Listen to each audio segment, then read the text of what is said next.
Welcome to the reviews. तो दोस्तों, इस ड्रामे के किरदार ऐसे हैं जैसे एक ही घर में पावर पॉलिटिक्स की यूनिवर्सिटी खुल गई हो। आप ही साहिबा को देखकर लगता है कि अगर वो बिजनेस की दुनिया में ना होती तो शायद कोई बड़ी डिक्टेटर बन जाती, क्योंकि हर फैसला इनका ऐसा होता है जैसे यही आखिरी हुक्म हो। इसके बाद कोई सवाल नहीं, लेकिन सच की है कि इनकी सख्ती के पीछे मोहब्बत भी छुपी है। बस इंतजार का तरीका गलत है। सॉरी, बस इजहार का तरीका थोड़ा सा गलत है। अदनान भाई को देखकर लगता है कि ये इंसान नहीं बल्कि अमन कमेटी के मुस्तकबिल चेयरमैन हैं। हर वक्त बीच बचाव और सुलह सफाई में लगे रहते हैं। शायद इनका ख्वाब हो कि दुनिया में कभी झगड़ा हो ही ना। दूसरी तरफ बुरहान भाई तो ऐसे हैं जैसे दिल और दिमाग की जंग में हमेशा दिल जीत जाता है, इसलिए अक्सर फैसले बाद में खुद को भी समझ नहीं आते।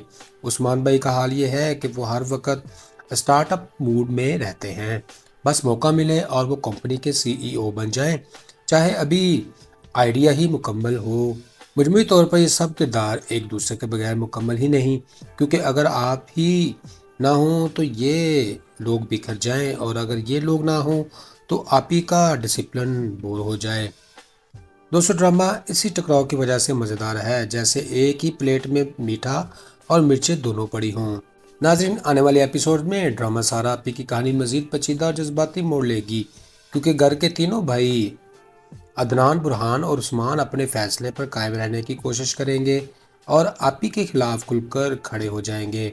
इम्कान है कि वो अपने ऐलान के मुताबिक काम और घर के असूलों की पैरवी छोड़कर मुकम्मल बाइकाट करेंगे, जिससे घर और बिजनेस दोनों में बड़ा बुरहान पैदा होगा। इब्तिदा में आपी सख्ती दिखाएंगी और किसी भी किस्म की नरमी नहीं करेंगी, लेकिन जैसे जैसे बिजनेस में नुकसान और अंदरूनी दबाव बढ़ेगा, वो आहिस्ता आहिस्ता जज्बाती तौर पर कमज़ोर पड़ना शुरू हो जाएगी। अदनान शायद सबसे पहले नरम रवैया इख्तियार करे, क्योंकि वो हमेशा ख़ानदान में तवाज़ुन रखना चाहता है, और इम्कान है कि वो दरमियान का रास्ता निकाल ले ताकि भाइयों और आपी के दरमियान सुलह हो सके। दोस्तों, बुरहान का किरदार ज़्यादा जज्बाती और ज़िद्दी दिखाया जाएगा, जो अपने हक और इज़्ज़त के लिए डट जाएगा और शायद किसी बैरूनी शख्सियत के असर में आकर मज़ीद सख्त फैसले करेगा। उस्मान ज़्यादा अमली सोच रखेगा और बिजनेस को खुद चलाने के ख्वाब में जल्दबाजी कम करेगा, जिसकी वजह से वो कुछ गलत फैसले भी कर सकता है। दूसरी तरफ आपी के माजी के राज या इनके बिजनेस पॉलिसी से जुड़ी कुछ छुपी हुई हकीकतें भी सामने आ सकती हैं, जो इनके सख्त रवैये की वजह वाज़ा करेंगी। हो सकता है कि घर में कोई नया किरदार भी दाखिल हो जो इस पूरे तनाज़ा को अपने फ़ायदे के लिए इस्तेमाल करे और भाइयों के दरमियान मज़ीद गलत फहमियाँ पैदा करे। कहानी के बीच में किसी बड़े नुकसान या धोखे के बाद तीनों भाइयों को एहसास होगा कि इनका इत्तेहाद टूटने से सबसे ज़्यादा नुकसान उन्हें खुद ही हो रहा है। आखिर में इम्कान है कि कोई बड़ा जज्बाती सीन आए जिसमें माँ जैसी आपी अपने फैसलों पर नज़रसानी करे और भाई भी अपनी जिद से पीछे हटकर फैमिली को बचाने की कोशिश करें।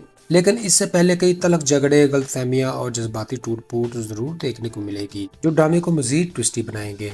फ्रेंड्स, इस एपिसोड से हमने सीखा कि खानदान में ताकत से ज्यादा एतमाद और बाहमी समझ बूझ बहुत जरूरी होती है। अगर रिश्तों में सिर्फ हुक्म चलाने या जज्बाती दबाव डालने की कोशिश की जाए तो वो रिश्ते कमजोर होने लगते हैं। आपी और भाइयों के दरमियान जो तनाज़ा है वो हमें ये सिखाता है कि नीयत चाहे कितनी भी अच्छी हो, अगर बात करने समझाने का तरीका सख्त हो तो गलत फहमियाँ भी पैदा हो जाती हैं।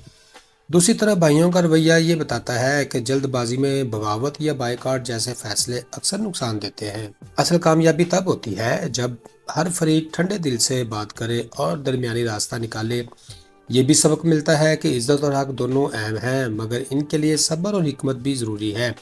आखिर में ये एपिसोड हमें ये सिखा रहा है कि ख़ानदान को जोड़ने वाली चीज़ मोहब्बत और बर्दाश्त है, ना कि ज़िद और ताकत का इस्तेमाल। दोस्तों, आखिर में मैं यही कहना चाहूँगा कि इस कहानी ने हमें ये सिखाया कि रिश्ते सिर्फ हक और इख्तियार से नहीं चलते, बल्कि समझदारी और सब्र से मजबूत होते हैं।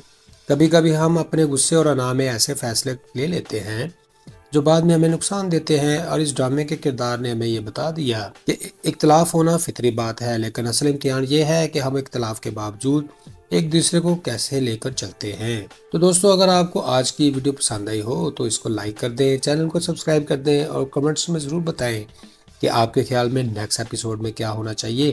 क्या भाइयों को अलग हो जाना चाहिए या आप ही को अपना फैसला बदल लेना चाहिए। तो मिलते हैं नेक्स्ट वीडियो में, तब तक खुश रहें, खुशियाँ बांटें और अपने भाई अदन को دعاؤں میں رکھیں یاد.